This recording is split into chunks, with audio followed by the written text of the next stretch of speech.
AT50MK basic এই এডিশনটা মাদারবোর্ডের AM4 সকেটের যে কোনো প্রসেসর সাপোর্টেড, আপনি 5600G বলেন, 5700G বলেন, 5600 বলেন, 5500 বলেন, মানে AM4 সকেটের সব ধরনের প্রসেসর সাপোর্টেড। 2টা র্যাম স্লট থাকে, একটা NVMe স্লট থাকে।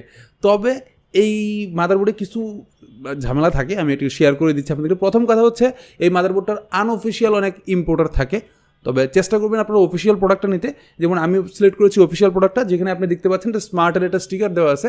স্মার্ট হচ্ছে বাংলাদেশের, স্মার্ট বাংলাদেশ বিডি হচ্ছে বাংলাদেশের গিগাবাইটের অথরাইজড ইম্পোর্টার। তো তাদের অথরাইজড ইম্পোর্টার প্রোডাক্ট ক্ষেত্রে তাদের অবশ্যই একটা সিগনেচার সাইন থাকে, যেটা 3 বছর ওয়ারেন্টি সহ ওরা দিয়ে থাকে, এবং পুরো মার্কেটে যত ধরনের মাদারবোর্ডগুলো আছে সবই 3 বছর ওয়ারেন্টির, এটাও 3 ইয়ার্স ওয়ারেন্টি থাকে।